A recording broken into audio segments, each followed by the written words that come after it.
to establish an organization where writers could promote both their craft and their books. We currently have about 90 members.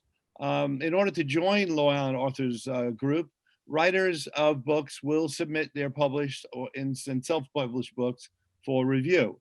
If accepted, they'll reap the benefits of having interesting monthly dinner meetings to attend, now virtual, and other book events during the year, so that the authors are able to show their books to the general public.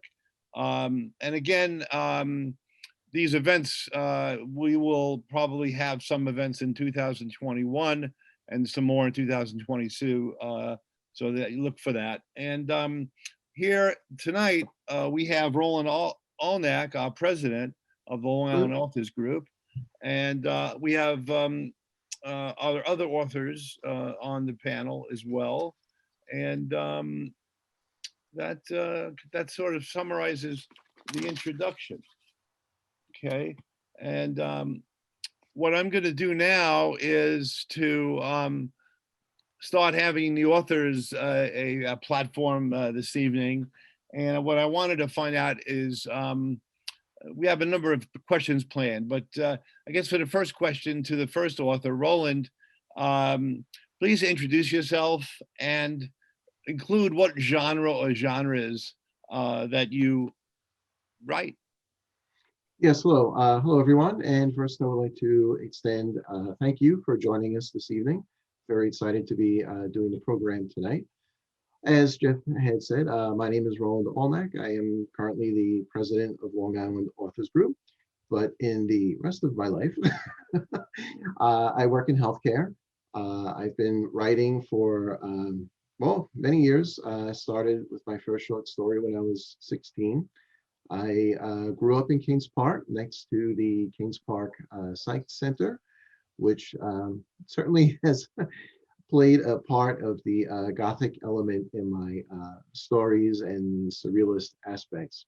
But I still work in healthcare for my real life job, but otherwise pursue my interest as an author, and very proud to be representative of Long Island Authors Group. And there you have it in a nutshell.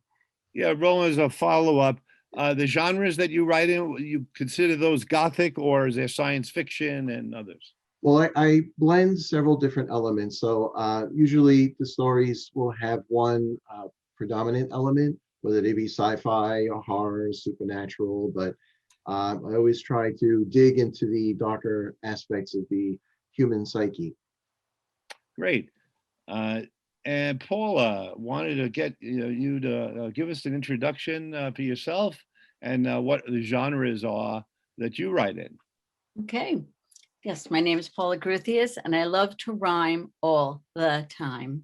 I am a mother of 2 children who I couldn't be more proud of, and 3 grandsons who have copies of all my books. I've enjoyed rhyming since I was a teenager, and as a speech therapist working with many children with different issues, I have put together rhyming books to teach them various subjects, which I would like to show you.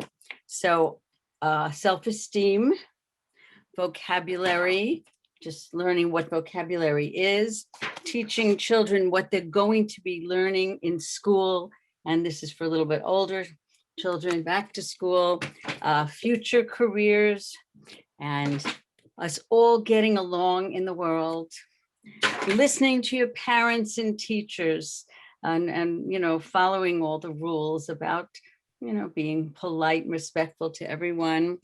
Our goal is really about emotions and how to handle things, and then we have recycle Michael, and changes in our world when you think about what the world was like a few hundred years ago. And it is wise to exercise. I started getting to a point where I want all my titles to rhyme. And the last one I did was gentle dental, teaching kids to take care of their mouths. And I'm coming out with one on safety. So here's what the cover will be like: be aware and take care, community helpers, transportation, categories, and nutrition. So that's basically the story. And I used an illustrator who was a pleasure to work with, but now I actually use a website. So I just choose the illustrations as I go along. And I recommend these books basically to parents and teachers, whatever subject that they're interested in. And I'm just so grateful that I always have something to do and that I am part of this wonderful authors group. Thank you. Thank you, Paula. Appreciate it. We have Lois. Would you Hi, please introduce yourself sure. and Hello, everyone. tell My us name is about Lois your Schmitt. genres? I was born in Brooklyn, but I lived in Massapequa for nearly 50 years. Still live there. Most of my family lives here. My grandkids go to the Massapequa schools. I received both my undergraduate and graduate degree from Hofstra. So I'm a Long Island girl now.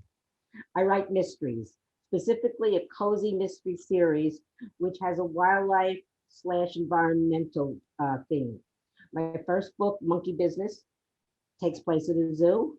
The setting for my second book, Something Fishy, is at an aquarium in a beachfront community. And the third, which will be coming out, will be released in December, called Playing Possum, and it takes place in a wildlife preserve. The protagonist in my series is a writer for a magazine that focuses on animals. So that's why she's able to go to all these different places. I've always loved animals. I've had dogs most of my life, usually very big ones. The protagonist in my series has 2 dogs, a collie, and a dog of many breeds who looks like a small bear. I've also been involved with horses. When my daughter was a child and a young adult, she rode competitively, and we spent a lot of time at stables. And finally, I have a fascination with wildlife. I'm a member of a lot of organizations that deal with wildlife. I love reading about animals, watching documentaries, and especially viewing them in real situations. I've been lucky enough to go and do this in Alaska, in our national parks, and in some wildlife preserves, including a kangaroo park in Australia. Wow. And let me tell you, kangaroos are a lot of fun to watch. I plan to visit Yellowstone later this year. And on my bucket list, I don't know if I'll get it, but I'm hope to, is to someday go on an African photo safari. Professionally, I worked for more than 2 decades for the Nassau County Office of Consumer Affairs, where I was their education coordinator and media spokesperson. I'm currently a member of the adjunct faculty at Nassau Community College in the economics department, where I teach personal finance. My book, Something Fishy, actually has a side story to it that deals with consumer fraud. So I weave it in and out a little bit. By the way, many years ago, I wrote a consumer education book for pre-teenagers entitled Smart Spending. Not a mystery, that was nonfiction. I only write mysteries now. So that basically sums it up for me, except I'll just say that one of the things I love doing is puzzles, jigsaw, crosswords, Sudoku, you name it. And that's probably why I like mysteries so much, because it's basically solving a puzzle. Thank you. Thank you. Thank you very much, Paula. So Janet, please introduce yourself and let us know the genres that you write. Good evening, everybody, and thank you so much, Long Beach Public Library, for letting us do this. This is so awesome. Probably the most interesting thing about me is I am a twice-ordained shaman. If you ask, well, what is a shaman? A shaman is a spiritual advisor, and we base our knowledge on deep earth knowledge, on the cycles of the earth, and on heavenly knowledge and how they and the interactions between them. My first ordination was at a lineage called Divine Humanity. And that's recognizes that we're all human. We all have bodies that we use to walk around the earth and eat things and have experiences and talk to each other. But we also have souls or spirits, if you will, that have come from the heavens. So we are literally a rainbow bridge between heaven and earth, thus divine humanity. My second ordination is as an Alakai. You see, Maikai that's my Hawaiian name, and Alakai is a Hawaiian spiritual guide, and from Aloha International on the big island of Hawaii. In my quest for knowledge, I've traveled all over the world because I want to see how shamanic knowledge is expressed in different cultures. I have stayed mostly with Western cultures, but I've been to Hawaii many times, Egypt, Israel, Greece, Scotland, Mexico, Peru, Ecuador, to name just a few. And I also studied Hebrew, especially in its ancient forms. So my genre, if you haven't guessed already, is spiritual and inspirational writings. I study what I call first knowledge, and that's a pool of common human knowledge, common because we're all human beings, but it's grown up differently in different cultures. And I'll give you an example. And that example would be, think about a flying serpent. You go, what's a flying serpent? Well, in Mesoamerica, perhaps you've heard of Quetzalcoatl. And Quetzalcoatl literally means feathered serpent, feathered because it flies. And then if you go to Egypt, the lintels or the doorways in Egypt have serpents with feathers over them. And then you also find them in the Bible. They're called seraphim. And so my interest is, how is it that we have all these commonalities? And it's through my studies and then my writing that I seek to challenge our thinking and our beliefs. And then along the way also, with my Hawaiian side, to open our hearts to be more loving and accepting. Because I found that the more open-hearted and open-minded we are, the more we can see, appreciate, and even love the connections, commonalities, and even the differences that can help to draw us together rather than to tear us apart. Hey, thank you very much, Janet. I appreciate that. We have Paul. We'd like to have you talk a little bit about, introduce yourself and tell us a little bit about the genres that you have written in. Sure, and thank you, Long Beach Library, for this opportunity.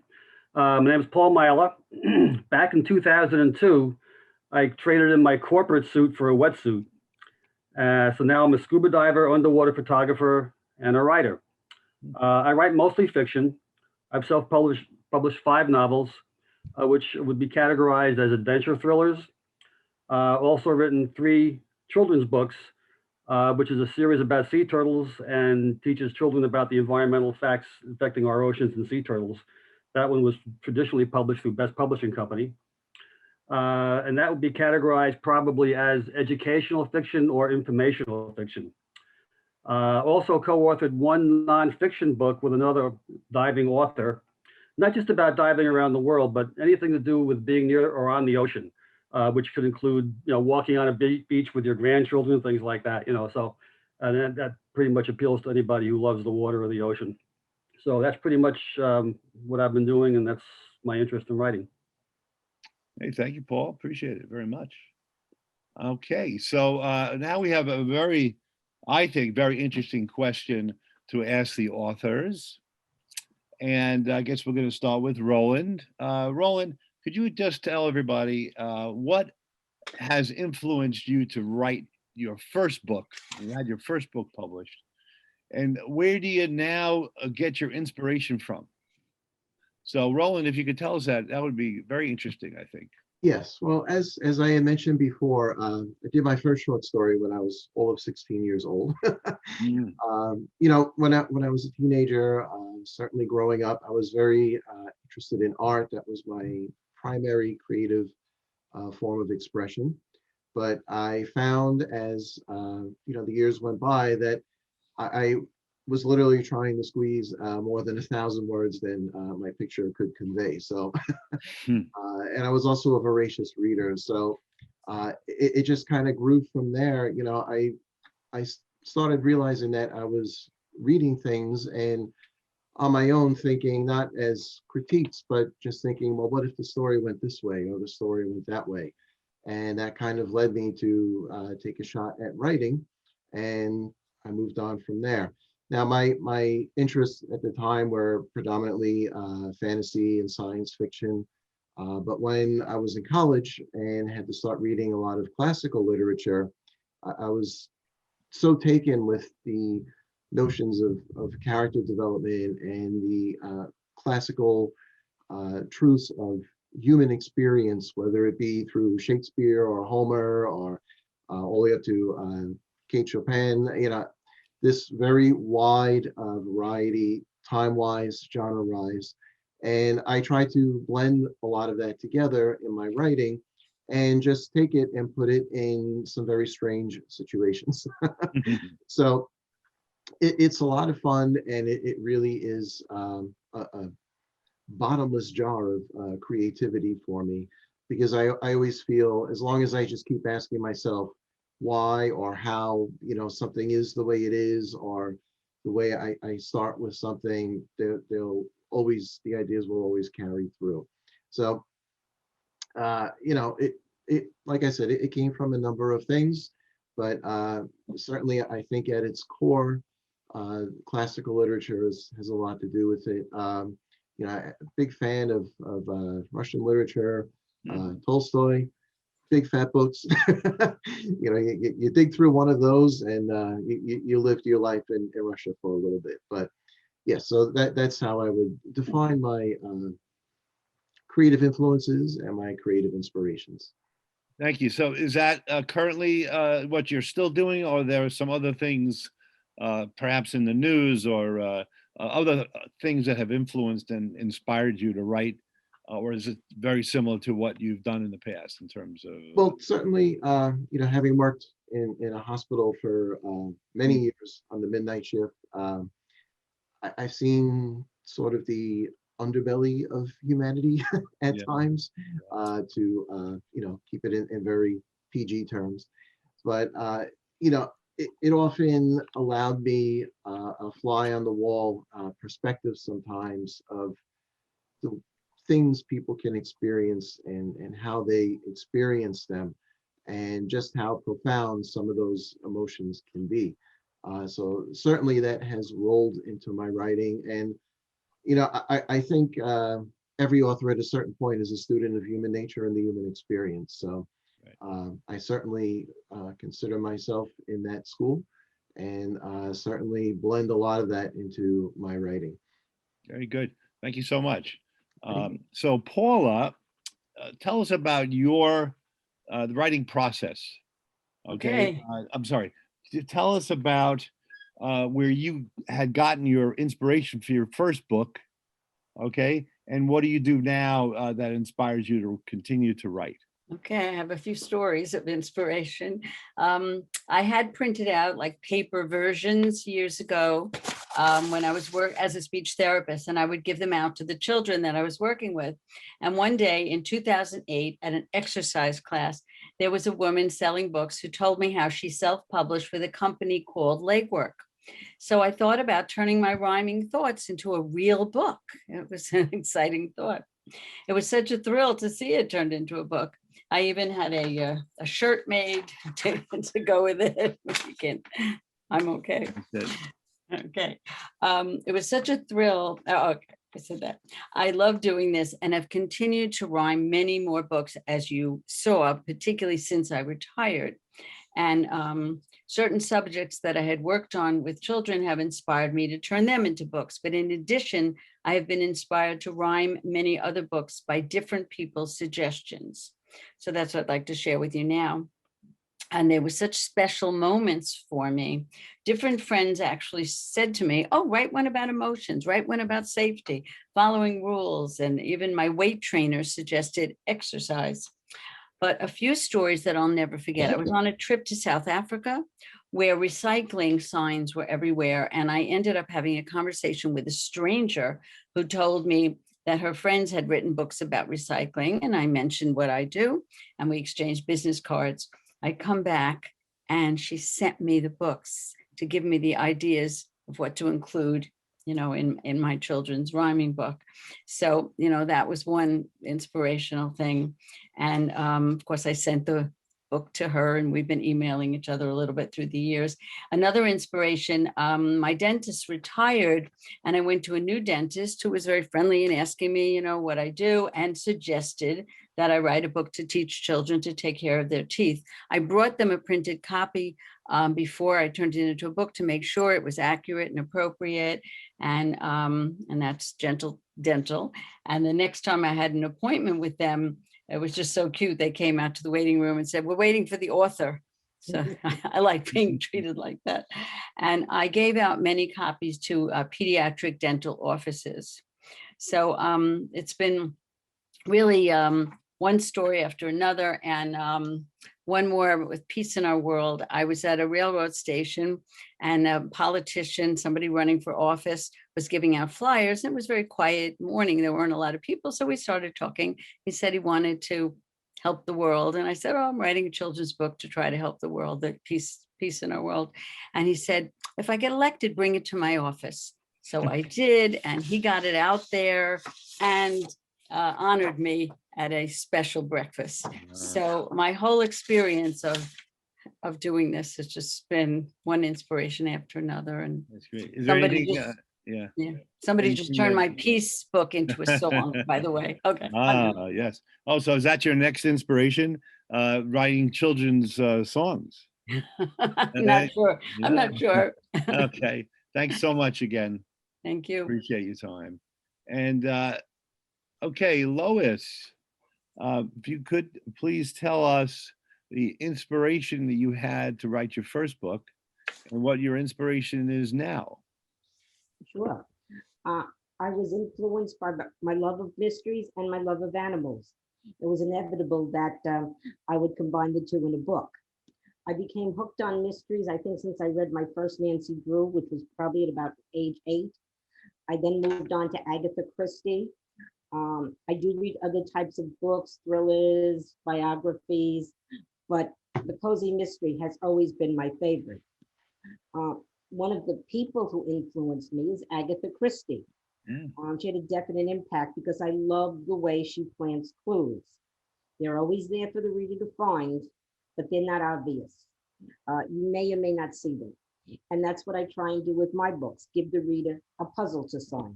As I said, I like puzzles. But sometimes people ask me, well, why do you focus on wildlife and the environment? Several reasons, and this is what influenced me. One of the reasons is there's a dark side to the animal world. And this dark side is a fertile field for crime and murder mysteries, because this dark side involves big money. I had discovered how much big money after reading magazines from wildlife organizations, and even newspapers have occasionally focused on this. One example is the underground trade in exotic animals and products made from endangered species. The powder from a rhino horn, for instance, sells for $450 an ounce. It may be more than that at this point, but it was $450 an ounce. That means a 6-pound horn can bring in more than $40,000. Wildlife workers who have encountered poachers have been killed. That's not fiction, that's real life. The business of selling endangered species and products from endangered species then became the focus of my first book, Monkey Business. And for future books, again, I looked at the dark side of the animal world. There are animals used to smuggle drugs and other types of contraband. These animals range from horses to puppies to snakes. And of course, there's the acquisition of open space by developers to build condos and shopping centers. That's big money. Now, unlike the smuggling issues, this is not illegal. But sometimes, and I stress only sometimes, unethical actions may take place. I'm not saying it's frequent, but it has happened. My book, Something Fishy, actually focused on the fight to develop some prime beachfront. The other factor that I guess you could say influenced my decision to use an animal setting in my mysteries is that they provide a lot of way to murder people.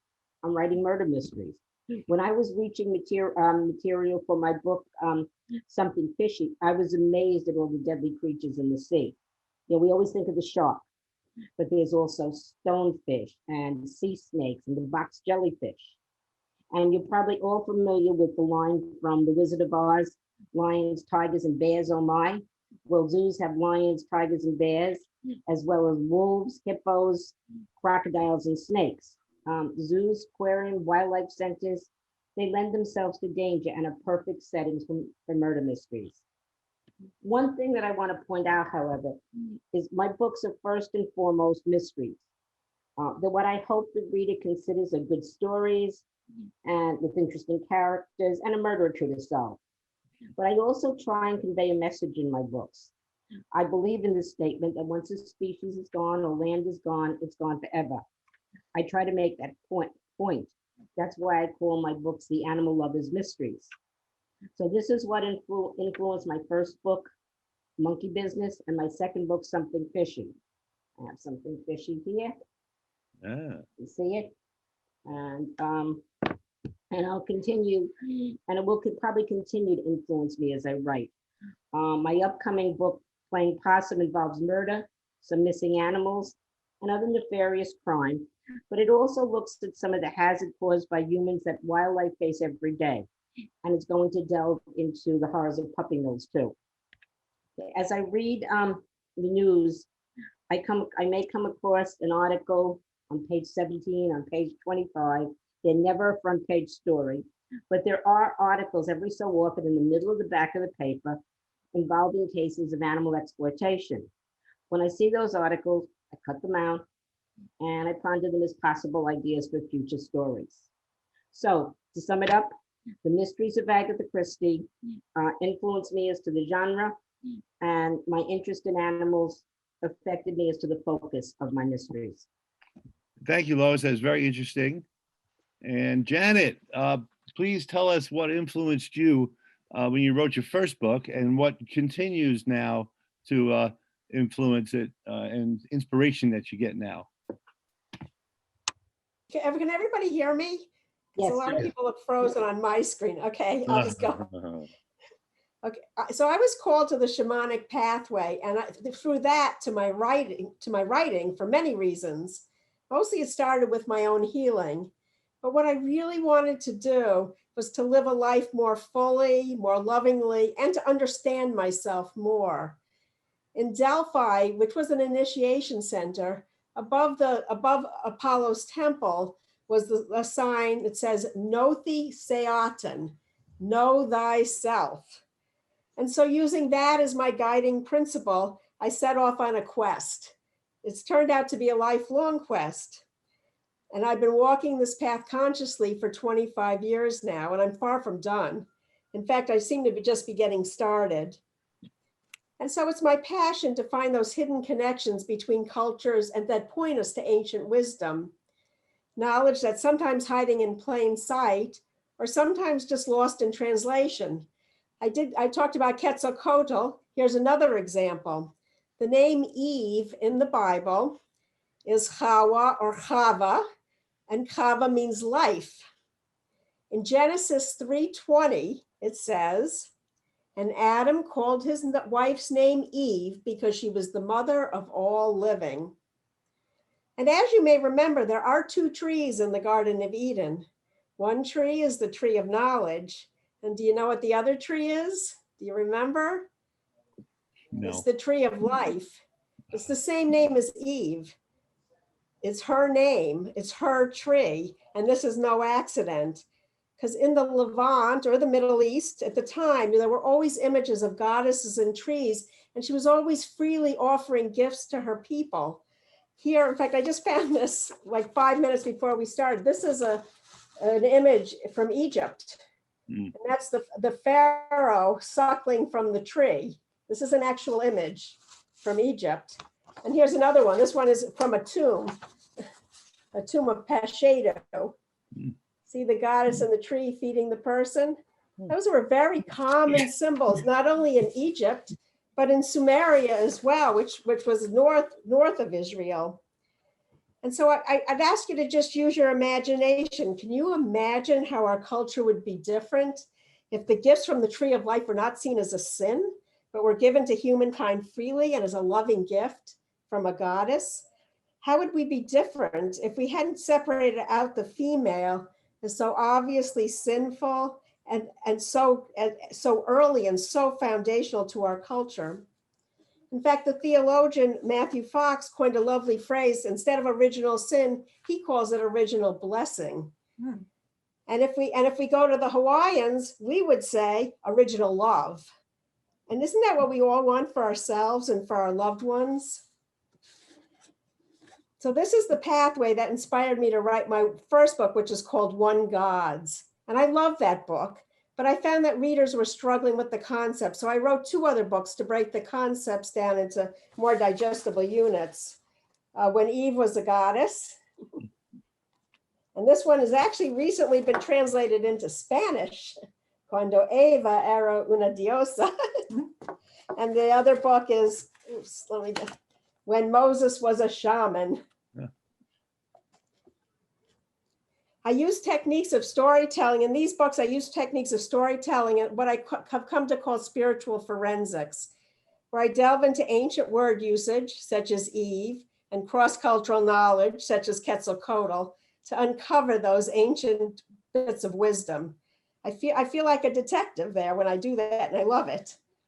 So where do I get my inspiration? There's a lot of knowledge out there, and I find inspiration in the most fun and sometimes unusual places. It could be a random quote in a newspaper article, a biblical passage that someone brings to me, the shape of a stone that I trip on, a song title, and I read constantly. But perhaps most importantly, I love the work that I do and I love to share it. And I especially love those moments when someone gets that sparkly look in their eyes when something new and exciting clicks for them, and it's something that they can apply to their own lives. Okay, thank you very much, Janet. That was Thank very you. interesting. Very, very interesting. Paul, Yeah. I want to find out from you where you got your inspiration for your first book and what gives you the inspiration now to continue. Okay, well, I always enjoyed writing. Even as a kid in school, math was a mystery to me. I just couldn't do it. But I always enjoyed writing and I could write. So eventually I became a corporate economist, which involved doing a lot of business writing, which I enjoyed. And I always wondered what I would write about when I left the business world, which I saw my time coming closer and closer back in my mid-50s, just becoming ready for a career change. So I was on a trip to Cozumel, Mexico back in 1999. And Cozumel is an island off the Yucatan Peninsula, about 50 miles south of Cancun. And I tried scuba diving on that trip, which is something I always wanted to do because I grew up in the 50s watching Sea Hunt with Lloyd Bridges in those days. And then that was in the 50s and 60s. Then later on, Jacques Cousteau came along in the 70s. So me and a lot of other people were inspired by that kind of, watching those kind of shows. And I always wanted to try scuba diving, never had time for it. But I tried it on that trip.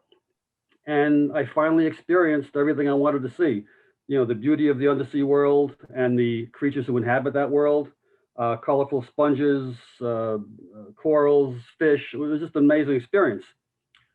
So on that trip, I also met a female dive instructor who was running the trip. She worked for the hotel. And she mentioned to me that she left her home in California to start her life over again in Mexico, but she didn't say why. She didn't indicate why she left home. She just decided to start her life over again, as she put it. And then I found out about a year later, she took a step further and she left the hotel, started her own dive operation, which at that time, for a female non-Mexican to try something like that was pretty gutsy, and she pulled it off and did it. So I thought about that and I said, this could have the makings of a very interesting story. An undersea adventure with a heroine who has a very mysterious past. And that became my first book, which was Dangerous Waters. And I use my underwater photography for a lot of the covers of my books. So this happens to be one of my shots of a Caribbean reef shark coming up to give us a visit. So anyway, so that was my first book, and that's what kicked me off on writing. As far as the inspiration now, I've been lucky and very fortunate to have amazing encounters with sea life, which has included diving with sharks, snorkeling with humpback whales, exploring undersea caves, which are called cenotes in Mexico, swimming with sea turtles, watching baby sea turtles on the beach hatch from their nest and then scramble into the ocean. And these are amazing things to see in person. And I wanted to share these adventures with my readers. So now I incorporate them either as background or as a main storyline in the books. An unplanned bonus, which I had never even thought about, but which had kind of happened, is that along the way, I met an amazing array of very interesting characters down in the islands. Some have become my friends, and they have all become models for the characters in my books. And, you know, they all have interesting stories about how they got down there and what they're doing down there now. So I have this combination of very exciting adventures to draw from experience, and all these colorful characters to write about and put into my stories. So it's kind of a very good formula.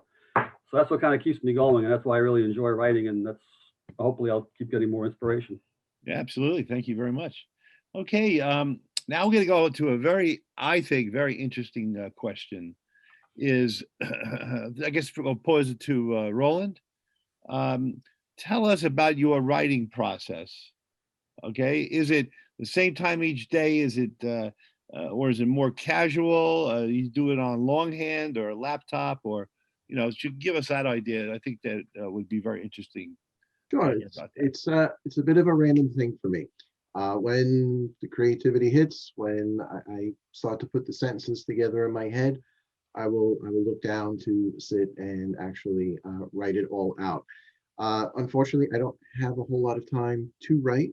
So to make the most of that time, what I tend to do is rehearse what I'm going to write in my head. So it's almost like going through a first, second, maybe even a third draft and getting that set. So when I sit down to write, I'm ready to go and I just go at the keys, which kind of answers the second part. Yes, I tend to use a netbook. I had a small laptop before that. I was doing it the old-fashioned way and writing longhand. So I was used to have a pad with me. But my handwriting is not the easiest to decipher because I tend to write very fast and very small. And it's just, at this point, I find it so much easier because for me, I don't have to think about the actual typing. When I type, my fingers just know what to do, and off they go, and I get the words on the page. And I also find it very helpful in that way because I'm very geared towards spatial relations and geometry, and I want things to look a certain way on the page. Obviously, formatting changes that when you go to publish, but things that will not change are where you put your section breaks, how you break your paragraphs down, and those things can have serious effects on dramatic tension within the writing. So I always try to think of that, but yeah, I sit down and I use a keyboard. All right. Thank you very much. You're welcome. So, Paula, tell us about your writing process. Basically, I'm sitting at the computer. I mean, Okay, once in a while when I've been out somewhere, I'll grab a piece of paper, or I even recorded something on my phone one day when I had an idea coming into my head. But I'm actually using this rhyming experience with all the time I have at home at the computer. And, when I need to just keep busy doing something. And I always appreciate that I always have something to do. And there's never any rush regarding getting the books out. And when I finish typing up everything, and I'm using this website for the illustrations, and then I send it to the self-publisher and the first version, and they send me the suggested edits and other possible little changes here and there, maybe putting an illustration somewhere else. And they wait for my final approval, and then it gets turned into a book. And, it's just been, particularly since I retired, such a, nice experience for me, and really enjoying the computer, that aspect of the computer. Right. That's very good. Thanks so much. Okay, Lois. Okay, mine's pretty much different from the everybody so far. I have a definite schedule. I write 3 hours a day, 5 days a week. Wow. The days and time vary. On Sunday night, I usually sit down and look at what I have planned for the week. I look at what activities I have, and I work my writing schedule around it. If possible, I try and write in the morning, as I feel that's when I'm freshest. Most of the time I can do this, but not always. I also like to walk in the morning, weather permitting, for about a half an hour generally. And I like to do this immediately before I start writing, because when I'm walking, I mull over ideas and thoughts. I think it's a good thinking time. Also, if I have writer's block, I read what I just finished writing immediately before I go to bed. Somehow, I'll often wake up the next morning with an idea on how to continue. Somebody told me that story a long time ago, and it actually works. Another point I'd like to talk about is the procedure I follow for the progression of my story. First, I think of the general plot, the subplots, and my characters. Next, I do my research. This isn't only done with books and computer, but I go to visit the type of places that will be in my mystery. For example, for something fishy, takes place in an aquarium. I visited several aquariums and to check out how they operate and to ask questions of the staff. My next step is to flesh out my characters. I usually write a 1 to 2 page description for each major character. Even though I'm not going to include all this background in the story, I still need to know how each character thinks, how each one would react to a situation. I need to get into their heads. After that, I write a short chapter outline, usually 1 paragraph for each chapter. Then I start writing chapter by chapter. This and everything I talked about so far is handwritten in a notebook. After I finish my first draft, only then do I type it in my computer. And then I rewrite and edit, rewrite and edit. That's So great. that's Thank you so much. These are all very interesting answers regarding the writing process. And Janet, if you could tell us a little bit about your writing process.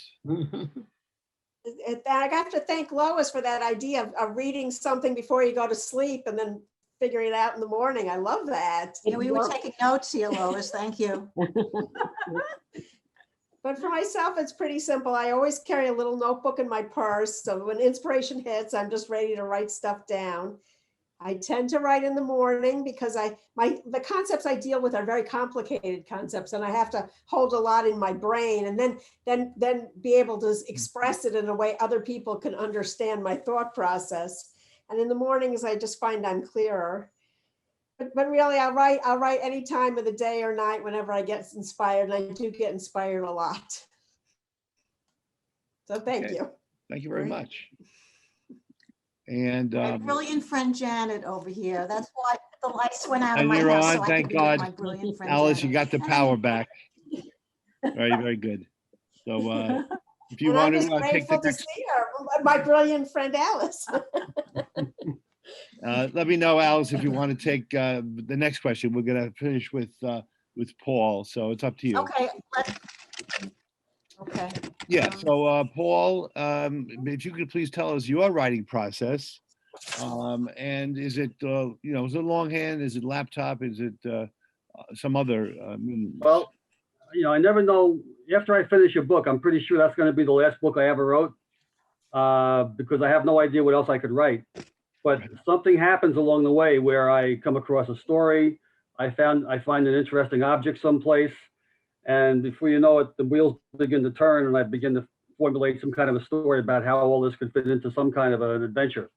Right. And I develop kind of a paragraph outline, a flexible paragraph outline. And I say flexible because it's like a roadmap for the story. I kind of have an idea how it's going to begin. I have a pretty good idea how it's going to end, although that could change. But the challenge is writing the arc of the story between the beginning and the end. And, I don't write at one fixed time of the day. It could be in the morning, it could be in the evening.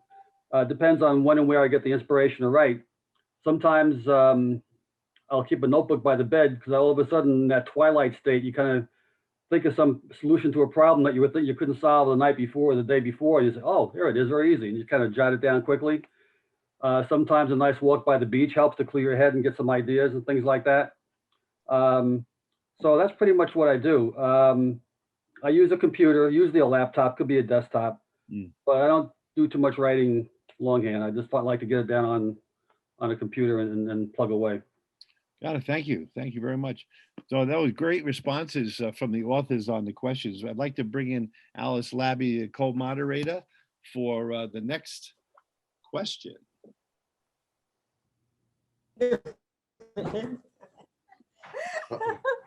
Wait a second. Okay. Hi, everybody. Well, lightning Beth. struck, so I had to come to Janet's. And it's great to see so many people here I have a friend here from Western Canada, Mo Forster, and I have my cousin from Atlanta, and I have my friend Bunny from all the way from Merrick, Long Island, and so many of our Long Beach writing people. Lovely to see you. And I know you're enjoying our authors because everybody has a different slant on the process and the inspiration, but it all works for them. So the next question is something that I would like to know, and it comes up a lot in conversation with authors these days. Are you published with a publisher or self-published? And how do you promote your books? So Roland, we'll start with you. How you doing? All right, how's it going? Glad you could join us, Alice. Yes, I've done both. I've traditionally published, and I've also self-published. When I first started publishing my books, I've published 7 so far. I started with a traditional publisher because there was still a bit of a black mark on self-publishing, and I wanted to try to avoid this silly stigma that existed at the time. So my first 4 books, I used or had applied to a small traditional publisher up in Maine, All Things That Mattered Press, and got my first book, Remnant, published, some sci-fi. My short story collection, Prism, also through them. And then 2 of my supernatural books, Oddities and Entities 1 and 2. But I also, in the meantime, not out of any issue with my publisher, but more just to get a better understanding of how publishing works, I established my own imprint and did some self-publishing. And through that, I did my sci-fi novel, The Digital Now, and a horror novel, Angela's Arm. And I also did, like so many other authors do, I did a writer's primer all about writing and publishing, which was kind of funny because I was writing that book as I was forming my imprint. So it was part advice and part learning experience. In hindsight, I choosing between the two, in terms of promotional effort, what I have decided to focus on is local appearance, such as tonight and all of my activities with the Long Island Authors Group, to start local. Of course, everybody always thinks internet, online, but there are close to 1 million books published every year in the United States alone. And all of those people pretty much are trying to get their book noticed online. So there's a tremendous amount of attention competition, let's call it, but trying to work more locally. I go to some of the conventions that are on the island. In fact, this summer in August, I'll be at EternalCon, sci-fi convention, and try to get out more that way for the local connection. I think we have a music from beyond. Okay, we're gonna The next author. go to, thanks, Roland. I know you can really help us learn so much about it. So we should pick up your book. But I picked up Angela's Arm, so I love that book. Hope you're enjoying it. Well, glad to hear you're Okay, enjoying Paula. Hi. Hi. So published or self-published, and how do you promote your books? Okay, well, I am self-published, and I did want to add that all my books are on Amazon, all the children's books, and 2 adult books where I've just written different emotions through the years, a clearer reflection, and the same you, a different view. And I also, because of the authors group, they put our books up on the shelves when there's a festival. Sometimes we can be there ourselves and sign. And I also get some different school experiences There are different authors events in which the students, parents, and teachers have an opportunity to buy the books. So, that's always a nice experience. And I've had some opportunities where I get to go into schools to read, and I get to sell some there as well. And one other little inspiration story that I did want to share, because I was invited to read at a school for the physically challenged. And they did not want me to read my vocabulary book because it says you're learning to talk while you're learning to walk. And a teacher said to me, oh, she wished there were more books for these kids. So I changed the rhyme and changed the cover. And so that was a fabulous wow. experience. And that was probably my most successful sale, because they don't have a lot of books like that. So basically it's been Amazon and the schools. Sure. Yeah. Thank you. Okay. That's great. Thank you. Thank you, Paula. I love your books. Thank you. Lois, how you doing? doing So great. published, I see that you've worked with a publisher up in Maine. Is that? Yes, I have a yes? traditional publisher, Tell us more about it. Publications. They're a small publisher, but they're absolutely wonderful. I love them. They do help me with some promotion. One thing we've been doing is every Thursday, we've been having a Zoom happy hour where the publisher and the writers get together and discuss different things, such as ways to publicize our books. And we share ideas, and I found that very helpful. In terms of what I specifically do, well, in terms of social media, I'm on Facebook. I've boosted ads occasionally to reach a wider audience. I also belong to several cozy mystery groups on Facebook, which are both for writers and readers. And these groups allow you to talk about your books within reason. So by posting on these, I'm reaching my target audience, hopefully. I'm on Instagram, and since my mysteries involve animals, I have the opportunity to post a lot of cool pictures. People like seeing pictures of animals. I recently visited the Bronx Zoo and took all sorts of photos. I also have taken pictures at several aquariums and in wildlife preserves. A third way I've publicized my books is through giveaways on Goodreads. But before the pandemic, I did book signing and speaking engagements at local book clubs and other organizations. And I agree with Roland. I prefer that. And I think it actually is easier to reach and get more sales that way. For both Monkey Business and Something Fishy, I did signing at my local Barnes and Nobles in Massapequa. And on each occasion, I sold more than 100 books. I had sent letters out to everyone in the community I knew. If I knew your address, even if it was from 20 years ago, you got a letter. And of course, I publicized this event on social media. We had a couple of posters made up and so forth. So I really like doing the local person-to-person type of event. Okay, and one thing I'm thinking of doing in the future is, in fact, I'm sort of working on it right now, is developing a book club discussion guide for my mysteries. Mysteries deal with a lot of psychological factors. You know, what makes someone commit murder? How do different people react to danger? So I think book clubs may be a good market. So that's what I do and what I'm hoping to do. Hey. Great. Wonderful. Okay. And Janet, published or self-published? And how do you promote your book?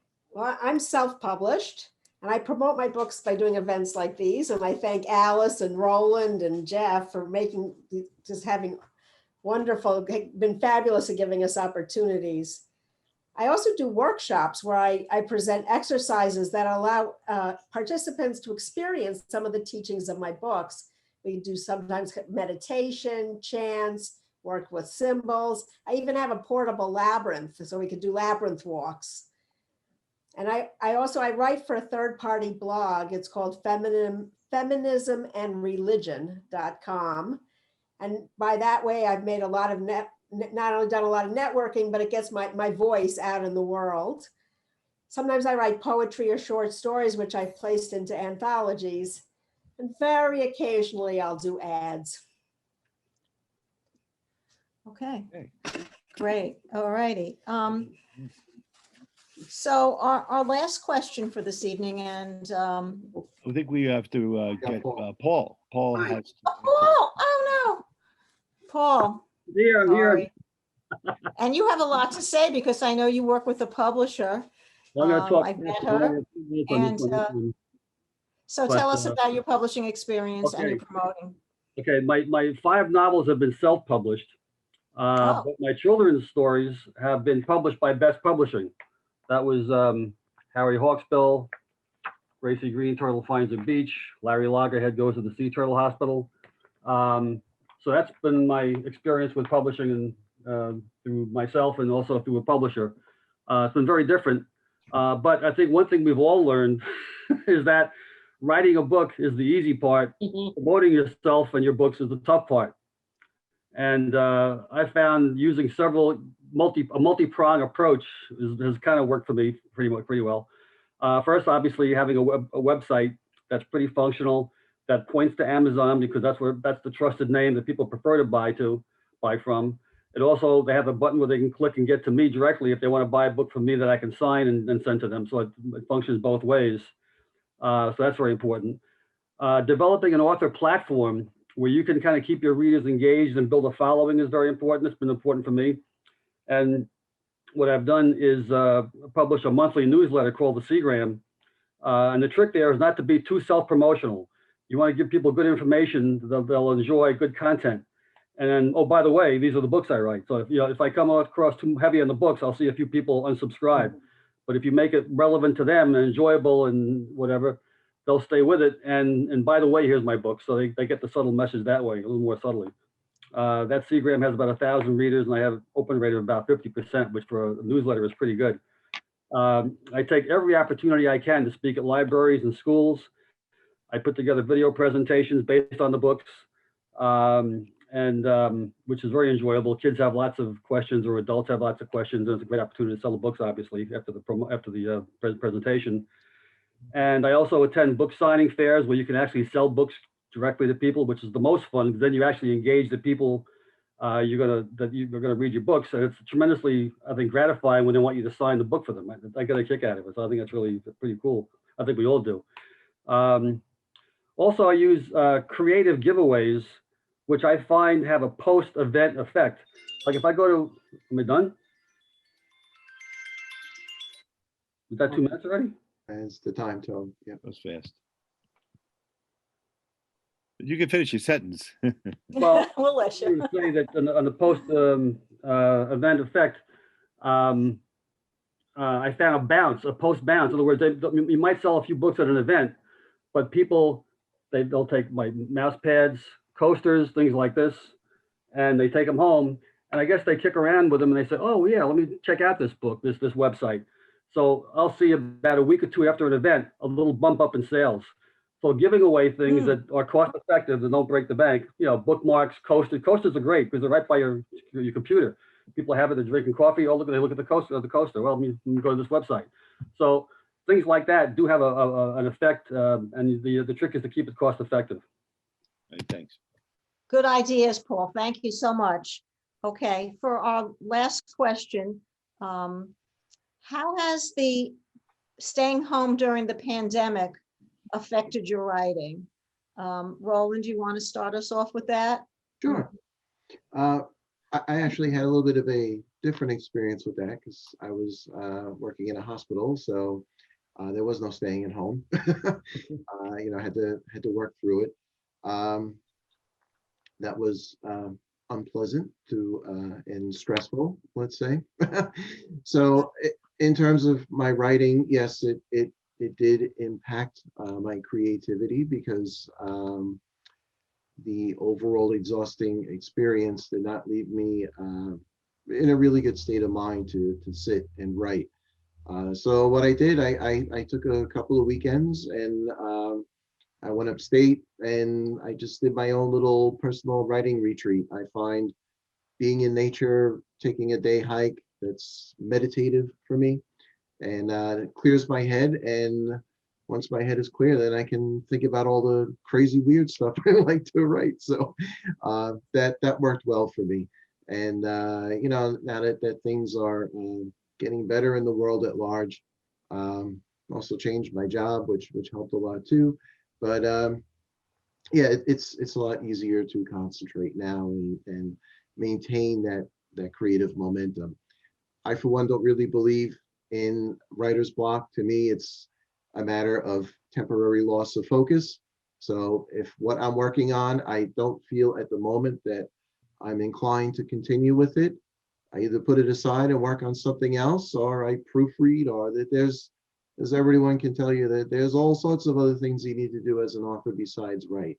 So as long as I am doing something, I still feel productive and creative. And when I'm ready to go back to what I was working on, I go right back to it. Okay, great. Some nice pointers. Thank you so much, Roland. You know, Okay, Paula, how Right, I about you and the pandemic? I know a little bit about what you're going to say. Before I even answer that, I just wanted to mention from the last question that it's not easy to get books into bookstores when I haven't found it as a self-publisher. And the last authors meeting, we got to meet a new owner of a bookstore out in West Hampton, and my books are now, because of the authors group, are on that shelf. So I was very grateful for that. And as far as You went out there and you went out there with a pile of books, right? I did. And he got one of each one of them. Yes, it was great. Anyway, just as I had said Great. before, when I'm home and I'm not busy, I'm at the computer rhyming. You know, I have so many different thoughts that I want to get out there to kids. So for me, just the writing was rhyming was just so helpful. Spending that time doing something that I enjoy and keeps me present. And since pandemic started, I actually came out with 4 books. So it was just a very helpful thing, you know, for me to keep doing that. And it's not like I had to get together with the self-publisher, because you can just send it through the computer and, you know, go back and forth that way. So it was, you know, not an easy time, but my rhyming helped me a lot. That's it. But you were productive during the time, yes? You were I got, productive during the pandemic, Paul? in terms of the books, you mean? Yeah, I got 4 books out during that time, yes. Yeah.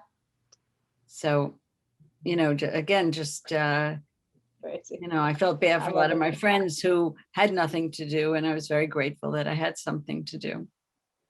So it was, you know, it's been a very positive experience for me. Wonderful. Okay, thank you. Lois, were you at home during the Yes, I home was. at a job or? I was teaching part of the time at Nassau, but online. So it affected, basically the pandemic affected the way I promote my book. Obviously, I couldn't do it in person, which I really like, but it hasn't affected my writing at all. I still wrote 3 hours a day, 5 days a week, maybe a little more, but not too much more. I live with my family, so when the schools were virtual, I'd assist my grandchildren, which means I didn't have a lot more time. So I'd say that was exactly the same. And even during the pandemic, I was able to take my morning walks to mull over ideas. That didn't change at all. And when the pandemic started, I had begun work way before the pandemic started. I had begun work on my next book. I had done the research by the time we were in quarantine. I had visited a wildlife rescue center in Hampton Bays and asked my questions. So once the quarantine started, I began my chapter outline and writing each chapter. Sometimes a question might pop up, but I could always get that information then by a phone call or research on the computer. If I needed books, I could order them online.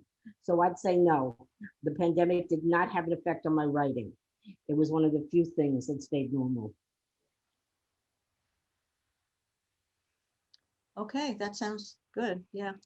Started reading Something Fishy, great book. Love it. Thank you. Yeah, wonderful.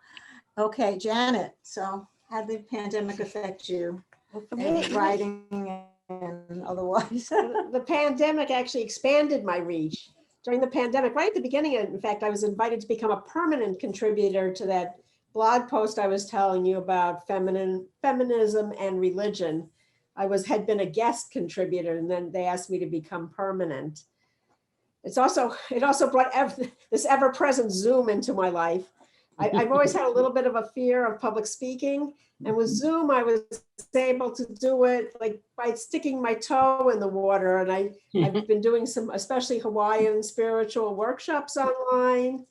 I'm actually for Aloha International, I've done some Alakai, that's the Hawaiian spiritual guide. I've been doing training workshops, and at our peak, we spanned 13 time zones from New Zealand to Israel. And then again, recently I've started doing live workshops again, and I find I have a lot more confidence, and I'm really enjoying doing them a lot more. And the more I get out into the world and interact with people, the more I out. So it's not only inspiring, but it allows me to listen and to see how people think. And that understanding helps me to grow. And for me, that's what writing is all about. And so for me, the pandemic's been a time of great creativity and fertility in my work. You are amazing, Janet. just love even being in your aura here. Just amazing. Just amazing. Okay, Paul, what happened with you all during the pandemic? I guess you weren't able to travel. Well, yeah. I was kind of stuck inside, and now I know how a beach whale feels. Stuck on the beach. In some ways, it kind of helped because I had nowhere to go, couldn't go anywhere, especially over the winter. And I had some ideas for another book, so I just basically started writing every day, and did a first draft in only about a month and a half. Now it's still going through revisions because it's, the revision process is what the revision process is. When you finish something, you're going to go through a long round of revisions. So that's what I'm doing now. But in general, it just gave me the time. I was glad I had the time to do that because let me focus on it, and there was no distraction like there normally would be very distracting, and there were none. So it was a great outlet. It actually kind of helped take my mind off things. Right. Wonderful. And you have a trip planned, I understand, your first trip, right? On Saturday, yep. I'm heading down to Cozumel. We'll see what happens. Nice. First time on a plane, so that should be very interesting. Yeah. Oh, I'm sure it'll be wonderful. It'll be wonderful for you. So we're just going to wrap it up before questions and answers. We just want everyone to tell us what your website is. Tell everybody what your website is. So Roland, what website can we look for you on? Yes, my personal website is rolandallnach.com, and just hold up the book, ROLANDALLNACH.com. I'm also on Amazon, and I have an author's page on Amazon as well. So either or, I'm at both places. But I have a lot of material on my personal website, Okay, great. on books and my stories. Okay. And you, Paula, what is your website that we can refer to? It's called personalizedpoemsbypaula.com. So personalized with the D, poemsbypaula.com. Okay, repeat that one more. Repeat that. Personalized Paula.com. poemsbypaula.com. Yes. Okay, great. All right, and Lois, do you have a First, website? thank you, Long Beach Library, for doing this. This is wonderful. My website is my name, loisschmitt.com. Okay, that's easy. So LOIS, do you see this? LOISSCHMITT.com. I'm Okay. also on Instagram and Facebook. Cool. Jan? My website is mysticpagan.com. Mysticpagan.com. All right. And Paul, what's your website? It's milabooks.com, M-I-L-A, milabooks.com. And my logo, which is the Reading Dolphin, it pops up in various places. So if you just click on my Reading Dolphin, that'll connect to my website. Ah, So, very cool. Very, very nice.